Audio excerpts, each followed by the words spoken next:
ഞാൻ മഠത്തിൽ വരുന്ന ആൾക്കാരുടെ അടുത്ത് പറയുന്ന ഒരു കാര്യമുണ്ട്. ഒയ്യാറ മഠത്തിൽ വന്ന് എന്നോട് അവർ സംസാരിച്ചതിന് ശേഷമാണ് എന്ത് പൂജയാണ് ചെയ്യേണ്ടത്.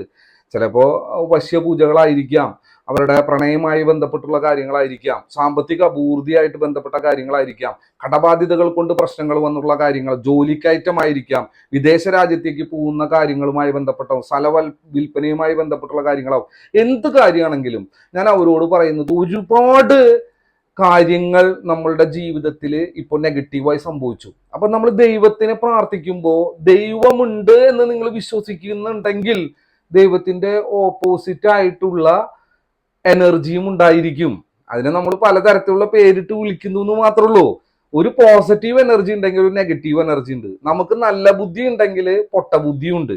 അപ്പൊ ഈ പൊട്ട ബുദ്ധി എവിടെന്നാ വരുന്നതെന്നുള്ളത് നമ്മൾ ചിന്തിക്കണം. നല്ല ബുദ്ധിയിൽ ഇരിക്കുമ്പോൾ നല്ല കാര്യങ്ങൾ നടക്കുന്നു, പൊട്ട ബുദ്ധിയിലിരിക്കുമ്പോൾ പൊട്ട കാര്യങ്ങൾ നടക്കുന്നു. നമ്മൾ വളരെ മോശപ്പെട്ട ഒരു ജീവിത സാഹചര്യത്തിലേക്ക് പോകുന്നു, വീട്ടിൽ കലഹങ്ങൾ വരുന്നു, ഭയങ്കരമായ ദുരിതങ്ങളിലേക്ക് പോകുന്നു. അതൊക്കെ സംഭവിക്കുന്ന വീടുകൾ എടുത്തു നോക്കിയാൽ മനസ്സിലാവും, അവിടെ നെഗറ്റീവ് എനർജിയുടെ ഇൻഫ്ലുവൻസ് ആയിരിക്കും കൂടുതലുണ്ടാവുക. അതാണ് പൊട്ട ബുദ്ധി അവിടെ വരുന്നത്.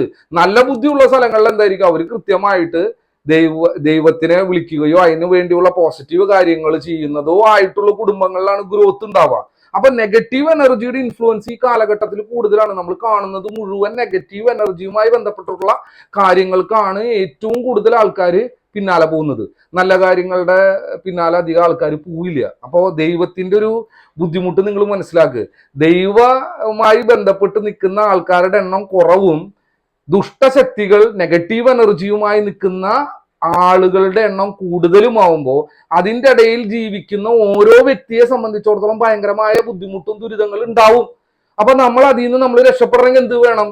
നമ്മളാൽ കഴിയുന്ന കാര്യങ്ങൾ ദൈവാധീനം ഉണ്ടാവാനും ദൈവിക ശക്തി നമ്മളിൽ വർദ്ധിക്കാനും നമ്മൾ എന്ത് ചെയ്യുന്നു എന്നുള്ളത് നമ്മൾ ചിന്തിക്കന്നെ വേണം. അത് നമ്മൾ ചെയ്യാതെ എൻ്റെ ജീവിതത്തിൽ ഒരു മാറ്റില്ല എന്ന് പറഞ്ഞിട്ട് കാര്യമില്ല. അതിന് വഴിപാട് ചെയ്യുന്നു, പണം മുടക്കുന്നു എന്നല്ല, ചെറിയ ചെറിയ. ഞാൻ ഇവിടെ മഠത്തിൽ വരുന്ന ആൾക്കാർ, നിങ്ങൾക്ക് ഒരുപാട് പൈസ ചെലവാക്കുന്നതിനേക്കാളും നല്ലത് നിങ്ങൾ തന്നെ സ്വയം നിങ്ങളുടെ മേത്ത് നിന്ന് പോകുന്ന ദോഷ ദുരിതങ്ങളെ എടുത്തു കളയുന്നതായിട്ടുള്ള ചെറിയ ചെറിയ കാര്യങ്ങൾ നിങ്ങൾക്ക് ചെയ്തു കഴിഞ്ഞാൽ നിങ്ങളുടെ ജീവിതത്തിൽ ഉണ്ടാകുന്ന ഒരു മാറ്റം, സ്റ്റെപ്പ് ബൈ സ്റ്റെപ്പായിട്ട് നിങ്ങളുടെ ജീവിതത്തിൽ ഉണ്ടാകുന്ന മാറ്റം ഭയങ്കരമായ മാറ്റമായിരിക്കും.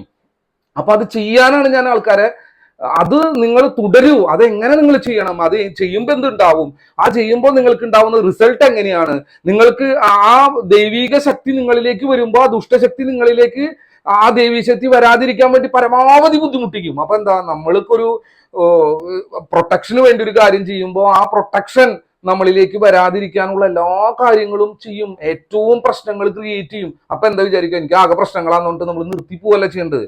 നല്ലതാവാൻ ശ്രമിക്കുമ്പോഴാണ് ആൾക്കാരടക്കം നമ്മളെ കുറ്റം പറയുക. പൊട്ട കാര്യം ചെയ്യുന്ന ഒരാളെയും കുറ്റം പറയില്ല, അവനെ പ്രോത്സാഹിപ്പിക്കുക ചെയ്യുള്ളൂ.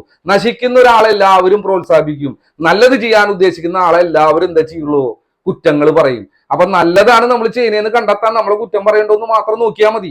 അപ്പൊ നിങ്ങൾ മനസ്സിലാക്കേണ്ട കാര്യം, പണം കുറെ ചെലവാക്കിയിട്ടല്ല നമ്മൾ ചെയ്യേണ്ടത്, ബുദ്ധി ഉപയോഗിക്കുക.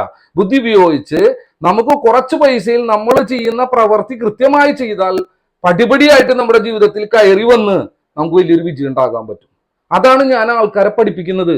നിങ്ങളുടെ ഏത് ആവശ്യമാവട്ടെ, ആ ആവശ്യത്തിന് നമുക്ക് എങ്ങനെ പണത്തിനെ ബുദ്ധിപൂർവ്വം ഉപയോഗിക്കാം, സാമ്പത്തികമായിട്ട് എങ്ങനെ വിജയിക്കാം. പൈസയാണ് ഇമ്പോർട്ടൻ്റ്. ആൾക്കാർ എന്തു പറഞ്ഞാലും നമ്മൾക്ക് സാമ്പത്തികമായിട്ടുള്ള ഒരു അടിത്തറ ഉണ്ടാവേണ്ടത് വലിയൊരു ആവശ്യമാണ്. പണം വലിയൊരു കാര്യമാണ്. അതിനെങ്ങനെ മാനേജ് ചെയ്യണം, അതെങ്ങനെ നമ്മളിലേക്ക് എത്തണം, അതെല്ലാം ബുദ്ധിപൂർവ്വം ചെയ്തു കഴിഞ്ഞാൽ നിങ്ങൾക്ക് വിജയിക്കാൻ പറ്റും. അത് നിങ്ങളെ പഠിപ്പിക്കുക എന്നുള്ളതാണ് എൻ്റെ ലക്ഷ്യം.